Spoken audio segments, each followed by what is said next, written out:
Okay so good morning. जैसे कि आप लोगों को पता है कि हम अभी heat treatment we are going to discuss heat treatment, और ये एनिलिंग क्या होता है, ये सारी चीजें मैंने आप लोगों को बता दी थी लास्ट वाले लेक्चर में। बेसिक जो आइडिया था वो हो गया था, है ना। एनिलिंग में जनरली क्या होता है, we annealing consist of heating a metal to a required temperature. These things we have discussed, and then hold it at that temperature for sufficient time to allow the internal changes, and then cooling at a very slow rate. And various objectives of heat treatment: to refine grain structure, to soften the metal, to relieve the internal stresses, to remove gases trapped, and to produce desired microstructure. These things we have discussed in the previous lecture. Also, the various types of or the classification of annealing: full annealing, process annealing, spheroidized annealing, diffusion annealing. These are the various types of annealing. So you have to remember the various types of annealing and why there is each type of annealing is having its own importance. So you should know what type of annealing is required for what type of changes. Okay, so first one I am going to discuss is full annealing. What is full annealing? तो full annealing को generally हम high temperature annealing भी बोलते हैं। Full annealing is also called high temperature annealing process. It is high temperature annealing process which is generally used to remove all structural imperfections by complete recrystallization. एक तरीके से जो होता है कि हम मैंने आप लोगों को बताया था कि जो मेटल है उस मेटल का ग्रेन स्ट्रक्चर रिफाइन कर देते हैं हम इसमें.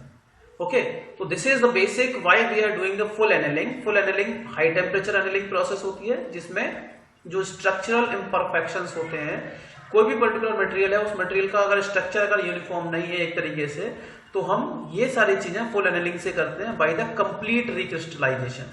और इसके objectives, the various objectives are to soften the metal, to relieve internal stresses and refine the grain structure. इसमें हालांकि इस टॉपिक में जो भी चीजें यहाँ लिखी गई हैं वो पॉइंट में नहीं है ना, पॉइंट में नहीं है, तो आपको पॉइंट के हिसाब से आंसर करना है.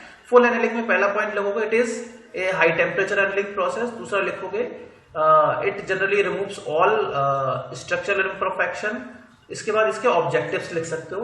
अब इस प्रोसेस में होता क्या है, देखो इसमें दो चीजें आएंगी. मैंने आप लोगों को कल भी बताया था कि मैं आयरन कार्बन डायग्राम के बारे में आपको थोड़ा सा बोलने वाला था कि आयरन कार्बन डायग्राम में आपको चीजें यूटेक्टिक रिएक्शन क्या होती है, यूटेक्टोइड रिएक्शन क्या होती है, ये सारी चीजें मैं आप लोगों को पहले बता देता हूं. उसके बाद में इस स्लाइड को या जो भी है इस पीडीएफ को मैं आपके साथ डिस्कस करने वाला हूं. ठीक है, पहले एक इमेज आपको दिखा रहा हूं आयरन कार्बन डायग्राम की, इसके बाद हम लोग इस पर फोकस करेंगे. हाँ, तो ये आयरन कार्बन डायग्राम है, मैंने हालांकि नेट से लिया हुआ है. अब पहले ये समझ लो, इसके बाद हम सारी चीजें समझते हैं.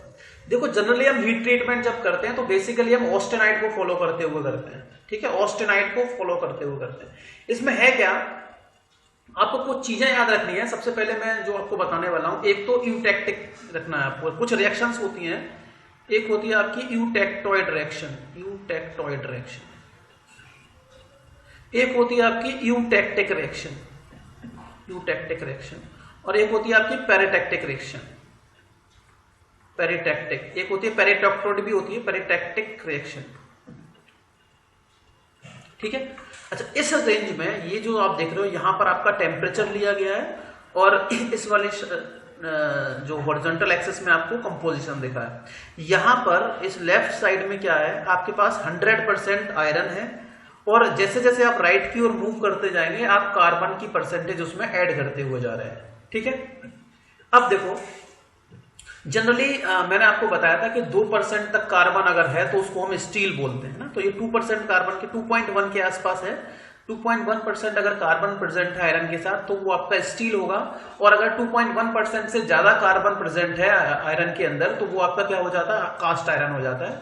जनरली ये स्टील है आपका, तो यहां तक आप देख रहे हो, यहां से यहां तक 2.1% के आसपास कार्बन होगा तो ये आपका स्टील होगा. और 2.1% से ज्यादा कार्बन अगर है 6.67 के आसपास तक का, मैक्सिमम परसेंटेज इतना ही होता है, वो आपका कास्ट आयरन हो जाएगा.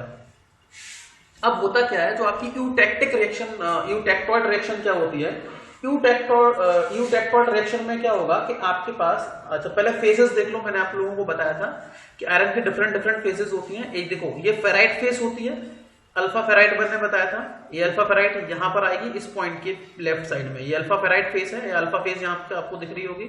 ये आपकी गामा फेस है जिसको हम ऑस्टेनाइट फेस बोलते हैं, और तीसरी डेल्टा फेस होगी यहाँ पर। ठीक है, ये आयरन के डिफरेंट डिफरेंट फेजेस हैं, अल्फा आयरन, गामा आयरन और डेल्टा आयरन, ये आप लोगों को मैंने बताया था। अब होगा क्या, डिफरेंट रिएक्शंस होगी। तो ये जो कर्व आप देख रहे हो, ये डिफरेंट डिफरेंट कर्व्स हम लोगों को ऑब्टेन किए गए, डिफरेंट डिफरेंट पॉइंट्स हमें मिलेंगे। क्रिटिकल पॉइंट्स होते हैं आप लोगों के, अपर critical point, lower critical point.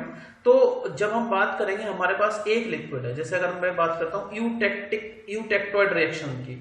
Eutectoid reaction में क्या होता है, हमारे पास जो गामा फेज होती है आयरन की, जो ऑस्टेनाइट होती है, ये वाला जो पॉइंट आप देख रहे हो, ये वाला जो पॉइंट है जहां पर कार्बन की जो परसेंटेज है नियरली 0.8% कार्बन है। अगर आप 0.8% कार्बन और टेम्परेचर की वैल्यू नियरली ये यहाँ पर जो टेम्परेचर है वो 723 डिग्री सेंटीग्रेड के आसपास है। तो अगर इतने टेम्परेचर पर और इतना परसेंट कार्बन है, और आप अगर गामा ऑस्टेनाइट को जब आप कूल करना स्टार्ट करोगे एट कांस्टेंट कंपोजिशन, तो क्या होता है, ये जो गामा ऑस्टेनाइट होता है वो दो फेस में कन्वर्ट हो जाता है, दो चीजों में कन्वर्ट हो जाता है। एक अल्फा फेराइट में, मतलब दो सॉलिड में कन्वर्ट हो जाता है, अल्फा फेराइट होता है और Fe3C हो जाता है। ठीक है, तो जनरली एट ये गामा, मैंने बोला कि गामा इज 1 और टेम्परेचर जो है आपका नियरली 723 डिग्री सेंटीग्रेड पर, और 0.8% कार्बन पे क्या होता है, ये gamma is changes into 2, that is alpha iron plus Fe3C, इसमें कन्वर्ट हो जाता है। मतलब एक सॉलिड जो है दो सॉलिड में कन्वर्ट हो जाता है। This reaction is called eutectoid reaction. ठीक है, यूटेक्टोइड रिएक्शन 723 डिग्री सेंटीग्रेड के आसपास टेम्परेचर, कार्बन का परसेंटेज 0.8%। तो जो गामा आपका ऑस्टेनाइट फेस है, गामा आयरन जो है वो दो सॉलिड आयरन में कन्वर्ट हो जाता है, दो सॉलिड्स में कन्वर्ट हो जाता है। एक होता है अल्फा आयरन फेराइट जिसको हम बोलते हैं, और ये Fe3C होता है। ये जो होगा, ये जो कंबाइंड फॉर्म होती है, इसको हम क्या बोलते हैं, यहां पर मैंने कल आपको एक नाम बोला था, ये 0.8% होती है, ये यूटेक्टोइड, ये फुल्ली यूटेक्टोइड स्टील है। 0.8% कार्बन हो और आपका टेम्परेचर 0.8% कार्बन पे जो आपकी स्टील मिलती है वो फुल्ली यूटेक्टोइड स्टील मिलेगी। ठीक है, और अगर फुल्ली यूटेक्टोइड का मतलब हो गया कि इस केस में जो अगर 87% के आसपास आपका फेराइट हो और लगभग 13% के आसपास आपका क्या हो, सीमेंटाइट हो, मतलब Fe3C हो। ठीक है, 73% के आसपास क्या हो आपके पास, Fe3C हो, तो ये क्या बन जाता है, दिस इज कॉल्ड परलाइट। इसको हम क्या बोलते हैं, इट इज कंप्लीटली परलाइट, है ना। ये मैंने बोला था कल, आप लोगों को बताया था, हालांकि ये टेम्परेचर मैंने बोला था 87.3 के आसपास बोला था मैंने, 12.7 के आसपास ये मैंने बताया था। तो ये फुल्ली परलाइट होता है, तो फुल्ली परलाइट हमें यहां मिलता है। अब अगर इसमें, इस केस में अगर 83% को बढ़ा करके हमने 87 से ज्यादा कर दिया, तो ये वाली रेंज इधर आ जाएगी। तो उस टाइम पे जो आपकी स्टील होगी वो हाइपो यूटेक्टोइड स्टील होगी। और अगर आप फेराइट की परसेंटेज कम करें और Fe3C सीमेंटाइट की परसेंटेज बढ़ाते जाएंगे, और यहां तक जैसे ही हम जाएंगे तो हमारे पास जो स्टील मिलेगा वो आपका कौन सा स्टील हो जाएगा, that will be hyper eutectoid steel. तो यहां सेंटर पे जब 0.8% कार्बन होता है, तो यहां पर आपको क्या मिलता है, आपको फुल्ली यूटेक्टोइड स्टील मिलेगी, जिसको हम बोलते हैं परलाइट, कंप्लीट परलाइट मिलता है। इसके लेफ्ट में परलाइट प्लस फेराइट होता है, और इसके राइट में परलाइट प्लस सीमेंटाइट, मतलब सीमेंटाइट की परसेंटेज इसमें बढ़ती जाती है। ठीक है, तो ये आपको याद होना चाहिए, हाइपर यूटेक्टोइड स्टील और ये हाइपर यूटेक्टोइड स्टील। इसी तरीके से यूटेक्टिक रिएक्शन होती है। यूटेक्टिक रिएक्शन में क्या होता है, ये जो आपका लिक्विड होता है ये यूटेक्टिक पॉइंट होता है आपका, ये वाला जो पॉइंट होगा आपका वो यूटेक्टिक पॉइंट होता है। तो अगर आप देखना चाहेंगे तो ये वाला जो पॉइंट है ये आपका यूटेक्टोइड पॉइंट है। ये वाला जो पॉइंट है, मतलब जब कार्बन की परसेंटेज 4.3% के आसपास होगी और टेम्परेचर लगभग 1195 डिग्री सेंटीग्रेड के आसपास, टेम्परेचर रियली 1195 डिग्री सेंटीग्रेड के आसपास देखेंगे, तो जो लिक्विड होता है वो दो सॉलिड में कन्वर्ट हो जाता है आपका गामा एंड Fe3C में। तो दिस रिएक्शन इज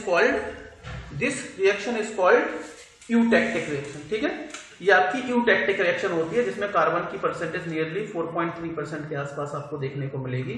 अगर अब ये जो पॉइंट होगा, ये वाला पॉइंट, इस पॉइंट से यहां तक के बीच, यहां से यहां तक के बीच में जो आपका होगा वो यूटेक्टिक कास्ट आयरन होता है और इसके इधर होगा यूटेक्टॉइड कास्ट आयरन। ठीक है, ठीक है। हाइपो एक तो सॉरी नॉट यूटेक्टॉइड, एक होता है हाइपो, ये हो जाएगा आपका हाइपो यूटेक्टिक कास्ट आयरन होगा और यहां पर हो जाएगा आपका hyper eutectic cast iron. Hyper तो हाइपो और हाइपर। इसी तरीके इसके इधर हाइपो यूटेक्टॉइड स्टील और ये हाइपर यूटेक्टॉइड स्टील, और इस पॉइंट के इधर यहां से यहां तक का हाइपो यूटेक्टॉइड ये कास्ट आयरन और ये हाइपर यूटेक्टॉइड कास्ट आयरन। ठीक है, ये पॉइंट जो होता है आपका ये यूटेक्टिक पॉइंट होता है जिसमें एक लिक्विड जो होता है आपका वो 2 सॉलिड में कन्वर्ट हो जाता है। ये क्वेश्चन कई बार एग्जाम्स में पूछे जाते हैं कि एक सॉलिड 2 सॉलिड में कन्वर्ट होता है, और या एक लिक्विड 2 सॉलिड में कन्वर्ट होता है, या एक लिक्विड जो है वो एक सॉलिड में कन्वर्ट होता है, तो कौन सी रिएक्शन होती है। तो पेरिटैक्टिक रिएक्शन में तीसरी वाली रिएक्शन आपको बताने वाला हूं। पेरिटैक्टिक रिएक्शन क्या होगी, जब आपके पास ये जो एक सॉलिड डेल्टा आयरन जो होता है और लिक्विड, ये वाला जो पॉइंट होना है, ये वाला पॉइंट आप जो देख रहे हो ये वाला, ये आपका पेरिटैक्टिक पॉइंट होता है। यहां पर ये वाला पॉइंट, यहां पर होता क्या है, इस वाले अंदर, इसके अंदर हमारे पास डेल्टा आयरन होता है और लिक्विड होता है। इसको अगर हम 1495 डिग्री सेंटीग्रेड के आसपास टेम्परेचर हो जाता है और कार्बन की जो परसेंटेज होती है नियरली 0.18% कार्बन की बात करेंगे, इस पे जब हम कूल करेंगे तो हमें ऑस्टेनाइट मिल जाएगा। We will be getting the austenite. This reaction is called peritectic reaction. ठीक है, इसको जब आप कूल करोगे कांस्टेंट टेम्परेचर पे, देखो नीचे यहां से यहां पे आपके पास क्या है, इस वाले स्टेट में क्या है, डेल्टा आयरन है और लिक्विड है। ये लिक्विड है तो डेल्टा आयरन और लिक्विड यहां पर होता है। तो जब आप इसको कूल करेंगे तो कूल करने पे आपको क्या मिल रहा है, नीचे देखो ऑस्टेनाइट मिल रहा है ना, अल्फा गामा। तो ये जो टेम्परेचर है यहाँ पर जो आपको मिल रहा है, ये वाला ये परसेंटेज ऑफ कार्बन है 0.18% के आसपास है। तो ये जो रिएक्शन है आपकी पेरिटैक्टिक रिएक्शन हो जाएगी। यहां से अगर आप इस गामा आयरन को जब आप कूल करते हो यहां से नीचे 0.8% कार्बन पे, तो ये आपका यूटेक्टॉइड रिएक्शन होगी। और एक लिक्विड को जब आप कूल करते हो यहाँ पर कांस्टेंट परसेंटेज पे, तो ये आपका यूटेक्टिक रिएक्शन, ये यूटेक्टॉइड रिएक्शन, ये पेरिटैक्टिक रिएक्शन। तो आपको ये पॉइंट्स पता होने चाहिए। इसके लेफ्ट में परलाइट और फेराइट आपके पास होता है, तो ये आपका हाइपो यूटेक्टॉइड स्टील होती है। और इसके इधर यहां तक आपका, यहां से यहां तक का जो जोन है, ये आपका यहां से यहां तक का जो जोन है वो कौन सा है, हाइपो यूटेक्टॉइड स्टील का है। यहां से यहां तक का जो जोन है वो आपका हाइपर यूटेक्टॉइड स्टील का है। ये वाला पॉइंट देखो, इस पॉइंट में ये आपकी यूटेक्टिक पॉइंट है। यहां से लेकर के यहां तक का जो जोन है आपका वो हाइपो यूटेक्टिक कास्ट आयरन, और यहां से और यहां तक का जो जोन है आपका वो हाइपर यूटेक्टिक कास्ट आयरन का। ठीक है, तो ये पॉइंट समझ में आ गए सारे। हेलो, यस सर, ये सारे पॉइंट समझ में आ गए ना। तो ये आपको याद रखना है कि क्वेश्चन जो गेट में या कई एग्जाम्स में पूछे जाते हैं वो ये रिएक्शन पूछी जाती है कि अगर मैं अब आपसे सिंपल पूछता हूं कि यूटेक्टिक रिएक्शन क्या होती है, यूटेक्टिक रिएक्शन में क्या होता है, तो आपको पता होगा कि भाई यूटेक्टिक जो रिएक्शन है वो हमारी यहां पर है। यूटेक्टिक रिएक्शन कहां है, यहां पर है। ये वाला पॉइंट यूटेक्टिक पॉइंट है। तो इसमें क्या हो रहा है, एक लिक्विड जो हो रहा है वो किस में कन्वर्ट हो रहा है, 2 सॉलिड में। तो ये आपकी यूटेक्टिक रिएक्शन होती है। और जिसमें और ये कितने टेम्परेचर पे होता है, लगभग 1195 डिग्री सेंटीग्रेड टेम्परेचर पे। देखो 1147 लिखा है यहाँ पे, 1140 से 1147 के आसपास पे होता है, जिसमें कि आपका लिक्विड जो होता है वो लिक्विड जो होता है वो 2 सॉलिड गामा फेस में और Fe3C में कन्वर्ट हो जाता है। अगर मैं इससे टेम्परेचर पूछा गया था एक पेपर में। हाँ, तो ये टेम्परेचर याद होना चाहिए। टेम्परेचर और कार्बन की परसेंटेज 4.3% के आसपास मैंने बताया था ना। तो इसमें यही पूछे जाते हैं और ज्यादा कोई क्वेश्चन नहीं आता है। एक यूटेक्टॉइड रिएक्शन होती है, तो ये यूटेक्टॉइड पॉइंट होता है जिसमें आपके पास एक सॉलिड 2 सॉलिड में कन्वर्ट हो जाता है। 2 सॉलिड मतलब एक में आपके पास फेराइट होता है और एक Fe3C होता है, इसमें कन्वर्ट हो जाता है। टेम्परेचर 723 के आसपास होता है और परसेंटेज 0.8 के आसपास होती है। और तीसरा जो होता है वो आपका पेरिटेक्टिक होता है, जिसमें कि आपके पास ये डेल्टा फेस और लिक्विड होता है, एक लिक्विड और एक सॉलिड एक सिंगल सॉलिड में कन्वर्ट हो जाता है गामा में। तो ये चीजें आपको पता होनी चाहिए, ठीक है। तो पेरिटेक्टिक हाइपो यूटेक्टोइड स्टील क्या होती है, हाइपर यूटेक्टोइड स्टील क्या होती है, और hyper eutectic cast iron, hypo eutectoid eutectic cast iron क्या होता है, ये चीजें सब आई थिंक आप लोग क्लियर हो चुके होंगे अब। अच्छा, इसमें एक बात और है, मैंने आपको बताया था कि जो फुल्ली परलाइट होता है, फुल्ली परलाइट है ना, ये वाला जो पॉइंट आपको मिलता है ना, वो फुल्ली परलाइट कब मिलता है, हाँ, यूटेक्ट कंप्लीट फुल्ली परलाइट मिलता है एग्जैक्टली यूटेक्टोइड रिएक्शन पे। फुल्ली यूटेक्टोइड स्टील जो होती है वो आपकी परलाइट होती है, जिसमें 87% के आसपास क्या रहता है, 87% के आसपास क्या रहता है आपके पास, फेराइट, है ना, अल्फा अल्फा अल्फा जो होता है वो आपका 83% के आसपास रहता है, और 13% क्या रहता है, बताओ, सीमेंटाइट, है ना, लगभग 13% के आसपास आपका सीमेंटाइट। ये क्वेश्चन इसरो में पूछा गया है, एक बार पूछा भी गया है, तो और पूछने के चांसेस भी हैं, तो ये याद रखना चाहिए। 87 कहीं कहीं 82.5 भी होगा, कहीं कहीं ये 12.5 भी होगा, इस तरीके से, सॉरी 87.5 होगा, कहीं कभी ये 12.5 दिया होगा, तो कंफ्यूज नहीं होना है, आंसर इतना ही है, अगर ही हो सकता है। तो इसमें फेराइट ज्यादा होता है, इसमें परलाइट ज्यादा होता है। ये कंपोजिशन आप देख सकते हो कि कहाँ पर किस तरीके से इसमें अरेंजमेंट होता रहता है, ठीक है। तो बेसिक आइडिया आप लोगों को हो गया आयरन कार्बन डायग्राम में, इससे ज्यादा चीजें कुछ है नहीं। अच्छा, एक बात और आयरन कार्बन डायग्राम से मैं आप लोगों को बता देता हूं। आयरन कार्बन डायग्राम एक कैसा डायग्राम है, होमोजीनियस, ठीक है, HOMG, होमोजीनियस डायग्राम, मतलब हर जगह कंपोजिशन लगभग हर एक पॉइंट पे कंपोजिशन उसका फिक्स है, चेंज नहीं होगा, ठीक है। आयरन कार्बन एक तरीके से आप बोल सकते हो इक्विलिब्रियम डायग्राम है, और जो आपका ट्रिपल टी डायग्राम है वो अनइक्विलिब्रियम, नॉन इक्विलिब्रियम डायग्राम है, ठीक है। तो ये क्वेश्चन में पूछा गया है, आयरन कार्बन डायग्राम एक इक्विलिब्रियम है, और जो ट्रिपल टी डायग्राम है वो non equilibrium, non homogeneous diagram है, ठीक है। चलिए, तो ये वाली चीजें हम यहीं फिनिश रुकते हैं। अब हम बात करते हैं अपने जो भी टॉपिक्स चल रहा था हीट ट्रीटमेंट का, ठीक है। अब देखो, अब एनिलिंग में भी क्या होता है, अब हम फुल एनिलिंग की बात करते हैं। तो फुल एनिलिंग में क्या होता है, देखो, एनिलिंग मतलब कोई भी हीट ट्रीटमेंट प्रोसेस हो, हीटिंग होगी, होल्डिंग होगी और कूलिंग होगी। तो यही है, in full annealing process we heat the steel at a temperature 30 to 50 degree centigrade above the upper critical temperature या higher critical temperature for hypoeutectoid steel. अगर हाइपोयूटेक्टोइड स्टील है तो अपर क्रिटिकल टेम्परेचर से ऊपर हीट करते हैं, और अगर ये हाइपर यूटेक्टोइड स्टील है तो लोअर पे करेंगे, ठीक है। यस सर, ये याद रखना है, अगर हाइपर यूटेक्टोइड स्टील है, हाइपर यूटेक्टोइड है, तो आप उसको 30 से 50 degree centigrade below, 30 to 50 degree centigrade above lower critical temperature करेंगे, और अगर हाइपो यूटेक्टोइड स्टील है तो अपर क्रिटिकल टेम्परेचर से 30 से 40 डिग्री सेंटीग्रेड ऊपर तक। नहीं तब तो हो गया, ठीक है।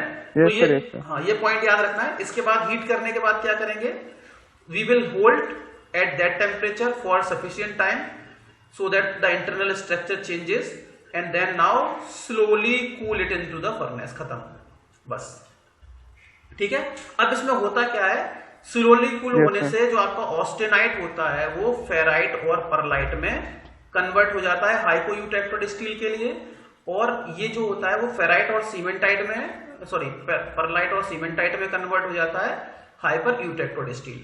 अगर हाइपर यूटेक्टोइड स्टील की बात करेंगे तो सीमेंटाइट परलाइट में, जैसा कि अभी डायग्राम में आप देख सकते थे, और अगर हम हाइपो की बात करेंगे तो वो फेराइट और परलाइट में ब्रेक हो जाता है स्लो कूलिंग रेट में, ठीक है।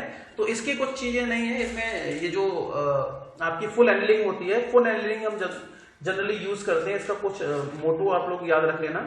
इससे एक तो डक्टिलिटी और टफनेस हालांकि इंक्रीज हो जाती है, ठीक है, डक्टिलिटी और टफनेस इंक्रीज होती है, डक्टिलिटी भी इंक्रीज होती है और टफनेस।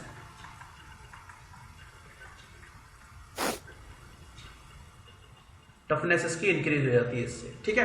हालांकि इससे पहले भी मैंने बता दिया कि क्या क्या चीजें, कुछ पॉइंट्स और थे जो अब देखो, अब फिर दोबारा से आप मुझसे एक पॉइंट और बता रहा हूं मैं यहाँ पर। स्ट्रेसेस भी रिलीव होती है, ग्रेन स्ट्रक्चर भी डिफाइन होता है। एक पॉइंट और यहाँ बताने वाला हूं। अगर इसमें एक और है, कभी कभी प्रेफरेंस में फिर दोबारा से गलतियां करते हैं। अगर जो टफनेस है ना, पूछा कि which toughness is greatly improved by, अब क्वेश्चन में ऑप्शन में दे दिया एनेलिंग दे दिया, नॉर्मलाइजिंग दे दिया, टेम्परिंग दे दिया, ठीक है। बताओ क्या ऑप्शन लगाओगे। मैंने बोला कि which process improves toughness, aniline और नॉर्मलाइजन हो जाएगा वैसे तो दोनों। यही गलती करोगे तो टफनेस में क्या आ रहा है स्टार्ट में टी, और टेम्परिंग में क्या आ रहा है टी। तो toughness greatly improved by tempering, important है, ये पूछा गया क्वेश्चन है, गलतियां करोगे तो अगर ऑप्शन के हिसाब से आंसर देना है, टफनेस को जो अच्छी तरीके से इंप्रूव करता है वो टेम्परिंग करती है, याद रखना है, ठीक है। टेम्परिंग क्यों करते हैं, टफनेस को इंप्रूव करने के लिए। तो टी से टी याद रखना, आगे गलती नहीं होनी चाहिए। इसीलिए मैंने बोला कि होमोजीनियस ग्रेन स्ट्रक्चर किससे मिलता है, नॉर्मलाइजिंग से, ठीक है। तो ऑप्शन के हिसाब से आपको आंसर करने होते हैं। नो डाउट कि डक्टिली टफनेस जो है फुल एनिलिंग से मिलती है, लेकिन अगर ऑप्शन आपके पास अवेलेबल है तो उन ऑप्शन के हिसाब से आपको आंसर करना सर। अगर जो नहीं देता टेम्परिंग तो एनिलिंग लगा सकते थे। हाँ बिल्कुल लगा सकते थे, तो लगा सकते थे। अगर टेम्परिंग नहीं है तो लगा सकते थे। अगर टेम्परिंग है तो एनिलिंग को हटा करके आपको टेम्परिंग लगाना है, क्योंकि टेम्परिंग जो प्रोसेस होता है वो बेसिकली टफनेस ही इंप्रूव करता है। टफनेस को इंप्रूव करने के लिए हम यूज करते हैं, हार्डनेस रिड्यूस कर करके उसकी टफनेस को इंप्रूव करते हैं, ठीक है। जनरली जो एलिमेंट आपके हार्ड हो जाते हैं, उन हार्ड एलिमेंट को या हार्ड मटेरियल को दोबारा से सॉफ्ट करने के लिए, उनकी टफनेस को इंप्रूव करने के लिए हम एक ऑपरेशन करते हैं जिसको हम टेम्परिंग बोलते हैं, ठीक है। चलिए, तो देखो इसका जो डायग्राम है, आप लोगों को डायग्राम क्लियरली समझ में आ गया होगा। हालांकि मैंने आप लोगों को कई बार बताया कि डायग्राम इस तरीके से बनाने होंगे। इस तरीके से आप बोल दोगे कि लोअर क्रिटिकल टेम्परेचर, ये देखो यहां से आपका पूरा काम हो जाएगा। सबसे पहले टेम्परेचर, टाइम, ठीक है। प्रोसेस एनालिंग का क्या मतलब होता है कि इसमें जो जनरली जो आपकी प्रोसेस एनालिंग होती है वो लो टेम्परेचर एनालिंग होती है, और इसमें जो मटेरियल जो होता है उसको हम प्रोसेस में हीट करते हैं, एक साथ हीट नहीं करते, थोड़ा रुक रुक के हीट करते हैं, ठीक है। और जनरली क्यों किया जाता है, it is used to remove the ill effect of cold working. जैसे शीट मेटल वगैरह हो गए, या sorry not sheet metal, rolling process हो गया, तो ऐसे प्रोसेस जब होंगे तो उस टाइम पे स्ट्रेसेस वहां पर क्या हो जाएंगे, मतलब पहले से स्ट्रेसेस वहां पर डेवलप्ड होंगे। उन स्ट्रेसेस को रिलीव करने के लिए जो इन इफेक्ट होते हैं स्ट्रेसेस, पहले मान लिया क्या रेजिडुअल स्ट्रेसेस डेवलप हो गई उनके अंदर, तो उन रेजिडुअल स्ट्रेसेस की वजह से जो इफेक्ट प्रोड्यूस हो रहे हैं, उन इफेक्ट्स को रिमूव करने के लिए हम प्रोसेस एनालिंग करते हैं, ठीक है। मेटल को सॉफ्ट करते हैं, it soften the metals and that its ductility can be restored for further plastic information। ज्यादा कुछ नहीं करना।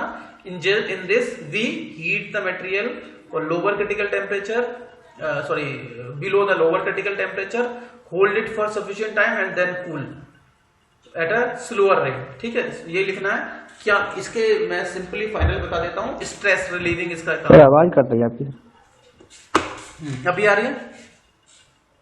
हेलो, सही है, सही आ रही है ना, ठीक है।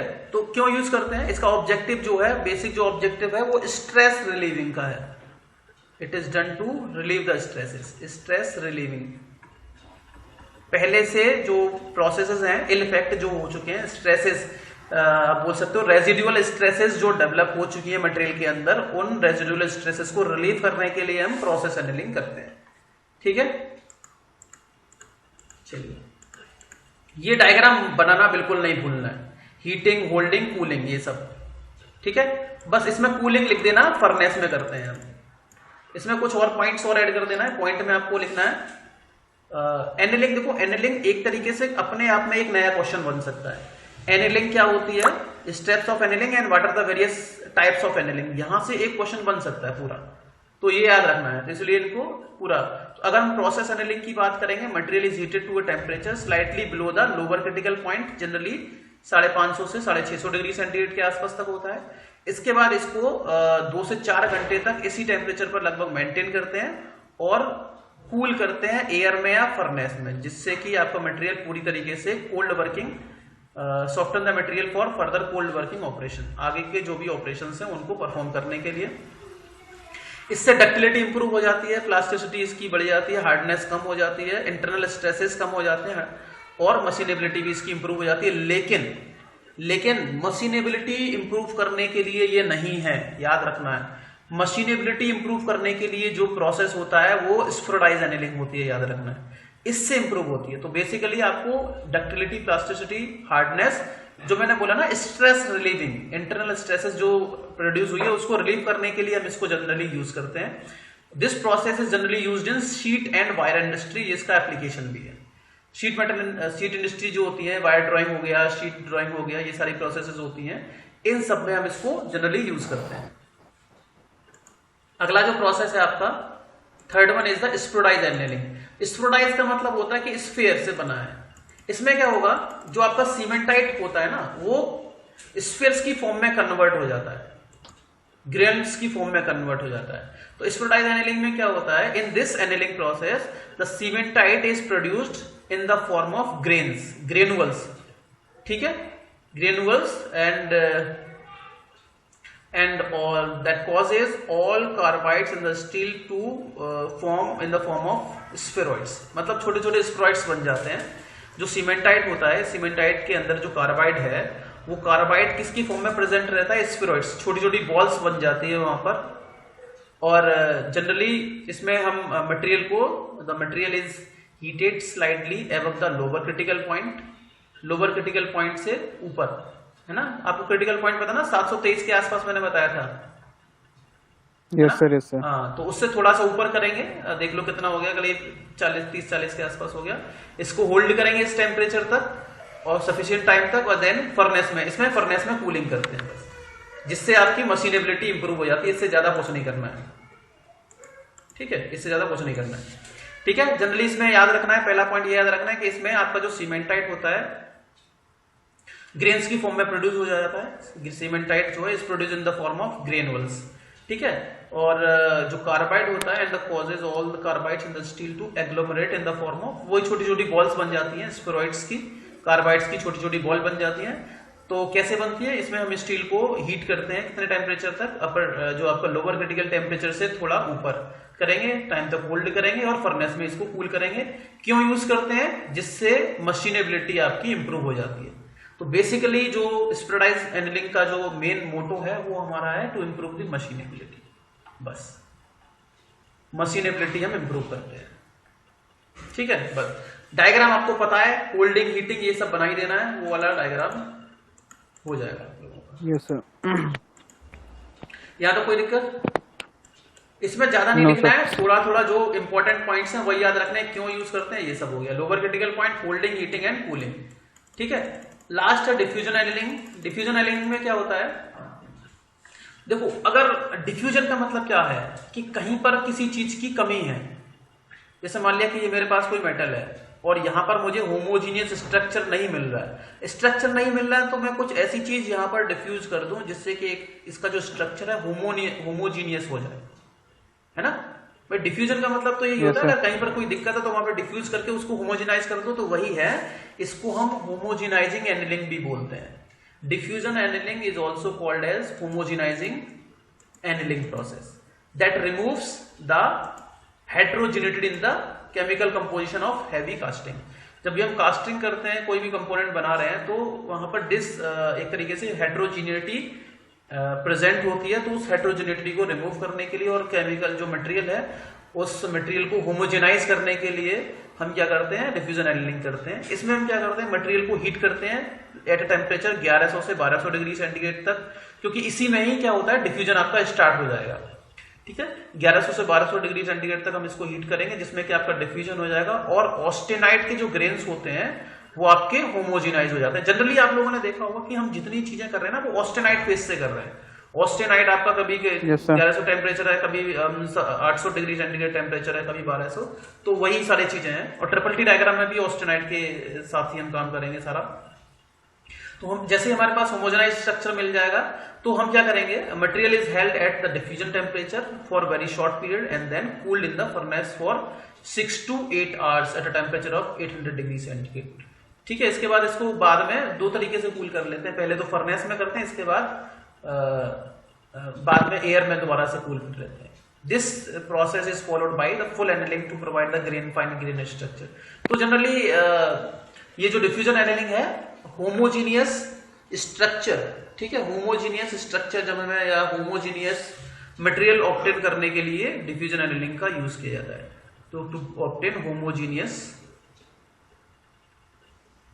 होमोजीनिटी इन द मटेरियल, बस ठीक है, होमोजीनिटी के लिए। तो अब चीजें बता दो, पहले मुझे ये बताओ, अगर मैं फुल एनेलिंग की बात करता हूं तो फुल एनेलिंग क्यों की जाती है? डक्टिलिटी इंप्रूव करने के लिए, टफनेस इंप्रूव करने के लिए, ठीक है।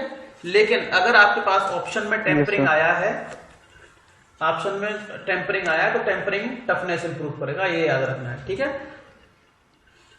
ठीक है, दूसरा मैंने बोला आपको प्रोसेस एनेलिंग। प्रोसेस एनेलिंग क्या होती है? जब स्ट्रेसेस को रिलीव करना होता है, इल इफेक्ट को खत्म करना होता है, तो स्ट्रेस रिलीविंग के लिए वो जरूरी है। जैसे अब मैंने आप लोगों को बताया था कि वायर ड्राइंग इंडस्ट्रीज हो गई, शीटमेंट और रोलिंग इंडस्ट्रीज हो गई, उसमें इसको यूज किया जाता है। तीसरा मैंने बताया स्प्रोडाइज एनेलिंग। स्प्रोडाइज एनेलिंग में क्या होता है, वॉल्स बन जाती हैं सीमेंटाइट की, जिससे कि मशीनेबिलिटी को इंप्रूव कर देते हैं। और चौथा हो गया डिफ्यूजन एनेलिंग। तो होमोजीनियस स्ट्रक्चर हमें ऑब्टेन करने के लिए और रिफाइंड ग्रेन स्ट्रक्चर ऑब्टेन करने के लिए हमें डिफ्यूजन एनेलिंग की जरूरत होती है। फिर एक बात मैं और बोल रहा हूं आप लोगों को, नो डाउट कि जो आपकी डिफ्यूजन एनेलिंग है उससे हमारा जो स्ट्रक्चर होता है वो होमोजेनाइज हो जाता है। लेकिन अगर ऑप्शन में नॉर्मलाइजिंग आया है तो नॉर्मलाइजिंग में जो ग्रेन स्ट्रक्चर मिलता है वो एनेलिंग से ज्यादा होमोजेनाइज होता है, ठीक है। Is it clear? चलिए, तो समझ में आ गया कि हम जनरली क्या करते हैं कि एनेलिंग में हो क्या रहा है, मटेरियल को हीट करते हैं 30 से 50 डिग्री सेंटीग्रेड अपर और लोअर क्रिटिकल टेम्परेचर के आसपास। इसके बाद उसको सफिशिएंट टाइम तक होल्ड करते हैं और इसके बाद मटेरियल को ज्यादातर जो है फर्नेस में ही कूल करते हैं। ये तो होता है फर्नेस में। हम लोगों ने जब कूलिंग की फर्नेस में की, स्लो रेट से कूलिंग की। अब नॉर्मलाइजिंग में क्या होता है, लगभग सेम है, बस कूलिंग जो होती है वो एयर में होती है, स्टिल एयर में, फर्नेस में कूलिंग नहीं होती, ठीक है। तो बेसिकली देख लेते हैं कि नॉर्मलाइजिंग में क्या होता है। It is another heat treatment process and the various objectives of normalizing. पहला रिफाइंड ग्रेन स्ट्रक्चर रिफाइन करना, इंटरनल स्ट्रेसेस को रिमूव करना और to improve mechanical and electrical properties. अब याद रखना है, अगर ग्रेन स्ट्रक्चर मान लिया तो ये है, इंटरनल स्ट्रेसेस अगर रिमूव करने की बात आएगी तो नॉर्मलाइजिंग को सेकंड प्रेफरेंस देनी है, पहली प्रेफरेंस एनेलिंग को देनी होती है, ठीक है। एनेलिंग में वो भी कौन सा वाला, सेकंड प्रोसेस एनेलिंग को, ठीक है। चलिए तो हाँ, अब बात करते हैं कि इस प्रोसेस में क्या होता है। जो आपकी स्टील होती है, स्टील को हम 45 से 50 डिग्री सेंटीग्रेड अपर क्रिटिकल टेम्परेचर तक हीट करते हैं। इस टेम्परेचर तक फिर इसको होल्ड करेंगे शॉर्टर पीरियड के लिए, लगभग 15 मिनट तक होल्ड करेंगे और इसके बाद इसको रूम टेम्परेचर तक स्टिल एयर में कूल करेंगे, जिससे कि जो आपका ऑस्टेनाइट होता है वो किस में कन्वर्ट हो जाता है, फेराइट एंड परलाइट में। अगर हाइपो यूटेक्टोइड स्टील है और परलाइट या परलाइट और किस में बदल जाएगा, सॉरी क्या हो गया, फेराइट एंड परलाइट में, हाइपो यूटेक्टोइड स्टील में। अगर हाइपर यूटेक्टोइड स्टील है, तो वो परलाइट और सीमेंटाइट में कन्वर्ट हो जाएगा। वही चीजें सेम दोबारा से रिपीट हो गया है, बस कूलिंग कहां हुई है, कूलिंग स्टिल एयर में हुई है। और इससे पहले एनेलिंग में कहां कूलिंग होती है, फर्नेस में। हाँ, फर्नेस में, ठीक है। तो थोड़ा बहुत ये चीजें आपकी याद रखनी है। अब फीचर्स क्या क्या है, कुछ फीचर्स भी देख लेना, ज्यादा कुछ नहीं है। इसमें भी डायग्राम बेटा वो वाला बनाना ही है, कौन सा वाला, हीटिंग, होल्डिंग और ये वाला। तो इसमें कूलिंग थोड़ी सी फास्ट हो जाएगी। Steel obtain is harder and stronger, harder होती है। हाँ बोलो।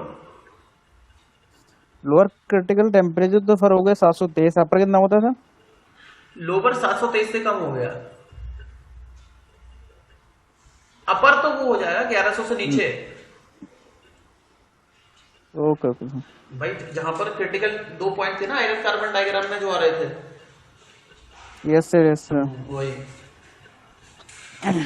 जब तक मतलब ऑस्टेनाइट फेस स्टार्ट हो गई और ऑस्टेनाइट फेस यस सर।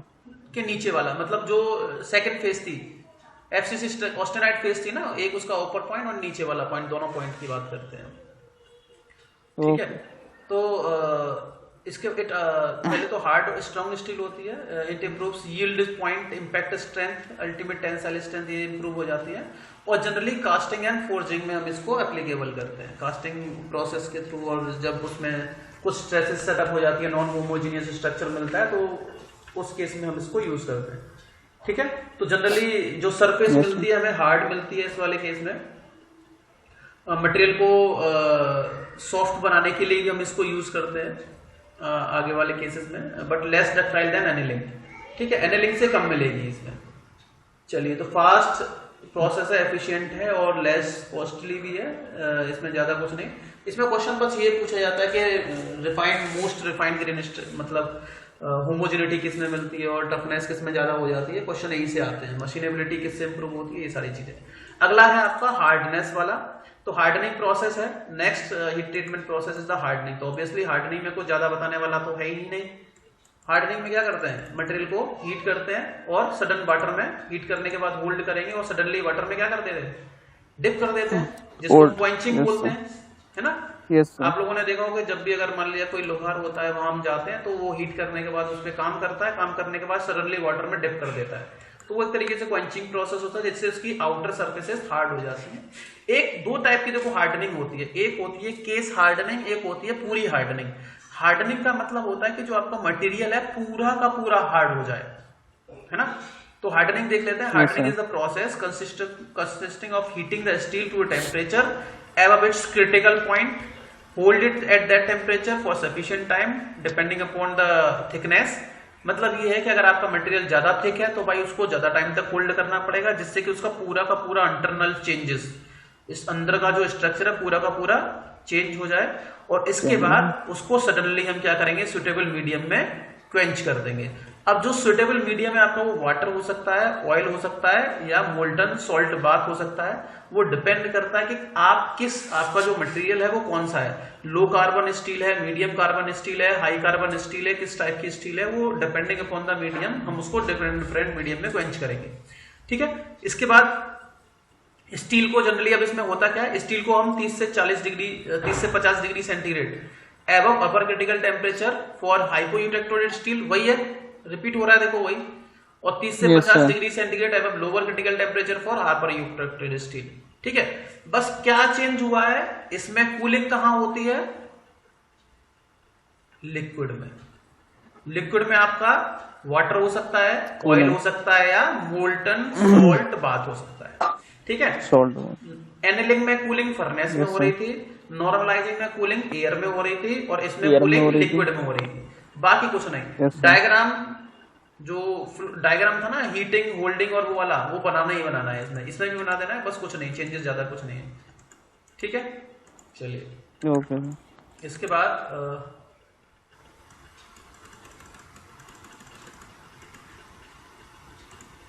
तो generally to make the surface, इसके ऑब्जेक्टिव्स देख लेंगे क्या है। Hardness imparted by the treatment depends upon a number of factors such as. अब देखो जो भी हार्डनेस हमें मिलती है वो बहुत सारे फैक्टर्स पर डिपेंड करती है, किस रेट से आप उसको कूल कर रहे हो, कार्बन कंटेंट कितना है, वर्क साइज कितना है, मतलब कितना बड़ा वर्क पीस है, उसके ऊपर डिपेंड करता है। अब जो रैपिड कूलिंग होती है, याद रखना है कि किस केस में कौन सा हम कूलिंग मीडियम यूज करते हैं। अगर लो और मीडियम प्लेन कार्बन स्टील है तो वाटर और ब्राइन को यूज करते हैं, इंपॉर्टेंट है, यहां से एमसीक्यूज बन सकते हैं। अगर लो और मीडियम कार्बन स्टील को, प्लेन कार्बन स्टील को अगर आप कूल करोगे तो वाटर में या ब्राइन में यूज करोगे। हाई कार्बन के लिए हम मिनरल ऑयल्स को यूज करते हैं और हाई स्पीड स्टील के लिए हम मोल्टन सॉल्ट्स को यूज करेंगे। और वेरी इंपॉर्टेंट पॉइंट जो लास्ट में लिखा गया, very very important, due to rapid cooling austenite जो होता है transforms into very hard and brittle constituent, जिसको मैं बोलता हूं मार्टेनसाइट। जब मैंने आप लोगों को लास्ट क्लास में माइक्रो कॉन्स्टिट्यूएंट्स ऑफ स्टील बताए थे तो उसमें मैंने बोला था कि मार्टेनसाइट जो होता है it is the hardest micro constituents of steel, ठीक है। इसीलिए जब भी अगर हमें हार्डनेस कहीं देनी होती है, मतलब हम मार्टेनसाइट फॉर्म करना चाह रहे हैं, steel hardness increases with the formation of martensite. तो अगर मार्टेनसाइट फॉर्म हो रहा है, इसका मतलब यह है कि आपकी स्टील और ज्यादा हार्ड होती हुई जा रही है, ठीक है। अब हार्डनेबिलिटी क्या है, इसमें अलग Yes, sir. चीजें, इसलिए आपको पढ़ना चाहे पढ़ सकते हैं। हार्डनेबिलिटी क्या है, जनरली मटेरियल की ये प्रॉपर्टीज होती है, it is a ability of the material to attain uniform hardness throughout the mass. Hardenability क्या है, एक तरीके से एक मेटल की एबिलिटी है जिससे कि वो uniform hardness over throughout the whole mass it is gaining, ठीक है। तो सम डेप्थ जनरली जो हार्डनेस होती है, हार्डनेबिलिटी होती है किसी भी मटेरियल की। अब देखो क्वेंचिंग तो हम करते हैं, लेकिन किस लेवल तक, कहां तक क्वेंचिंग हो पा रही है मटेरियल में, वो उस पर भी डिपेंड करता है, ठीक है। तो हार्डनेबिलिटी की अगर हम बात करेंगे तो बहुत सारे फैक्टर्स होते हैं जिस पर हार्डनेबिलिटी डिपेंड करती है। हार्डनेबिलिटी मतलब मेटल की हार्ड होने की एबिलिटी, तो वो कहां कहां पर डिपेंड करती है। पहला तो मेथड, किस मेथड क्या है क्वेंचिंग का, मीडियम क्या है, स्टील का कंपोजिशन क्या है, लो है, मीडियम है, हार्ड है, शेप कैसी है, साइज कैसा है, ग्रेन कैसा, ग्रेन साइज कैसा है, क्वेंचिंग रेट क्या है, सरफेस क्या है, और हीटिंग रेट, ये सारी चीजें आपको पता होनी चाहिए। टेम्परिंग जल्दी से डिस्कस कर लेते हैं, इसमें ज्यादा कुछ है नहीं। अब याद रखना कि जब हम हार्डनिंग की बात करेंगे ना, हार्डनिंग और केस हार्डनिंग दोनों अलग है। हार्डनिंग में क्या करते हैं, पूरा का पूरा मटेरियल कैसा होगा, हार्ड होगा। समझ में आ रहा है। हार्ड। जैसे अगर मैंने Yes, बात sir. की कि ये मेरा मेटल है, सपोज ये मेरा मेटल है, तो इसके अंदर जो हार्डनेस होगी ना, वो पूरा का पूरा मटेरियल यूनिफॉर्मली हार्ड होगा। ये पूरा का पूरा अंदर तक हार्ड हो जाएगा, पूरा का पूरा ये पूरा बना नहीं है, लेकिन ये पूरा का पूरा मेटल हार्ड हो जाएगा। लेकिन जब हम केस हार्डनिंग की बात करेंगे ना, केस हार्डनिंग में हमें पूरे मेटल को हार्ड नहीं करना होता है, केवल उसकी आउटर सरफेसेस को हार्ड करना होता है। जैसे आप लोगों ने गियर देखा है, गियर में हमें अंदर हार्ड sir. करने की जरूरत नहीं है, केवल बाहर जहां पर की कांटेक्ट हो रहा होता है वही सरफेसेस हार्ड होनी चाहिए। बाहर हार्ड होना चाहिए क्योंकि वहां पर सरफेसेस कांटेक्ट में आएंगी, तो वो चीजें हार्ड होनी चाहिए। अंदर शॉक को एब्जॉर्ब करने के लिए उनके पास डक्टिलिटी होनी चाहिए, टफनेस होनी चाहिए। अंदर मटेरियल हार्ड नहीं होना चाहिए, वो भी केस हार्डनिंग है इसमें, वो अगले टॉपिक अगली क्लास में पढ़ेंगे। लेकिन अभी टेम्परिंग जल्दी से कर लेते हैं, ज्यादा टेम्परिंग में कुछ है नहीं। तो टेम्परिंग क्या है, टफनेस को इंप्रूव करने के लिए मैंने बताया था, अगर टेम्परिंग याद आए तो टफनेस को इंप्रूव करता है। तो it is defined as a process in which hardened steel is heated to a temperature below the lower critical temperature to transform hard and brittle martensite into ferrite and cementite. बस remember पहली बात कि जो मैंने क्या किया कि जो हमारे पास स्टील है, हार्ड स्टील है, तो उस हार्ड स्टील में उसकी हार्डनेस को हटा करके उसके अंदर डक्टिलिटी इंप्रूव करना, डक्टिलिटी इनकॉर्पोरेट करना, ये एक तरीके से टेम्परिंग है। हार्ड मेटल को सॉफ्ट बनाना, हार्ड मेटल को टफ बनाना, ये टेम्परिंग का काम होता है, ठीक है। तो it is defined as a process in which hardened steel, जो हार्ड स्टील होती है उसको हम हीट करते हैं एक टेम्परेचर पर तक, lower critical temperature, below lower critical temperature, जिससे क्या होता है जो मार्टेनसाइट फॉर्म हो चुका है, आपको पता है कि मार्टेनसाइट हार्ड होता है, तो वो हार्ड मार्टेनसाइट किस में बदल जाता है, hard and brittle martensite soft ferrite और सीमेंटाइट में बदल जाता है, ठीक है। तो this process ductility and toughness is achieved at the cost of hardness and strength. Important point है यही है। तो अगर हार्डनेस और स्ट्रेंथ को हटा करके, जैसे मैंने बोला कि कभी कभी हमें चाहिए होती है, जैसे मैंने बोला कि कभी एक प्रॉपर्टी के बेसिस पे मुझे दूसरी प्रॉपर्टी की रिक्वायरमेंट है, तो वो यही है। अगर मैं हार्डनेस और स्ट्रेंथ को कम करना चाह रहा हूं और इसके दम पर मैं डक्टिलिटी और टफनेस इंप्रूव करना चाह रहा हूं, तो वो टेम्परिंग है, ठीक है। तो हार्डनेस और स्ट्रेंथ तो कम हो जाएगी, लेकिन उसकी डक्टिलिटी और टफनेस बढ़ जाएगी। बेसिकली जो टेम्परिंग की जाती है वो टफनेस को इंप्रूव करने के लिए की जाती है, ठीक है। टेम्परिंग 3 टाइप की होती है, low temperature, medium temperature and high temperature, ठीक है। अच्छा, इसमें एक बात और है, जो यहां पर पॉइंट आएगा वो मैं बता देता हूं, बहुत इंपॉर्टेंट पॉइंट है, और यहां से क्वेश्चन बन सकते हैं एग्जाम्स में, ठीक है। एमसीक्यूज भी बन सकते हैं कॉम्पिटिटिव एग्जाम्स में, वो लास्ट वाले पॉइंट लिखा गया है। लो टेम्परेचर टेम्परिंग की जब हम बात करेंगे तो वो 150 से लेकर के 250 डिग्री सेंटीग्रेड तक होता है, जिसमें रिलीव्स द इंटरनल स्ट्रेसेस, जो सेटअप होती है वो रिलीव हो जाती है। जैसे जैसे हम टेम्परेचर बढ़ाते हैं, अगर हम मीडियम टेम्परेचर की बात करेंगे तो 200 से 450 के आसपास, इसमें डक्टिलिटी जो होती है, अब डक्टिलिटी और टफनेस बढ़ती जाती है उसकी, और हार्डनेस घटती जाती है। अगर आप और टेम्परेचर बढ़ाते हो, further increase in the temperature, लगभग 550 के आसपास करते हो, तो पूरा जो इंटरनल स्ट्रेसेस सेटअप हुई है वो हट जाती है, आपका मटेरियल और ज्यादा डक्टाइल हो जाता है और उसकी टफनेस बढ़ जाती है। लेकिन एक टेम्परेचर के बाद, लगभग 550 डिग्री सेंटीग्रेड के आसपास के बाद, आप मटेरियल को कितना भी कुछ भी कर लो, टेम्परिंग 550 से ऊपर कितना भी कुछ भी करो मटेरियल की, उसकी हार्डनेस तो रिड्यूस हो जाती है, लेकिन उसकी डक्टिलिटी या टफनेस इंप्रूव नहीं होती।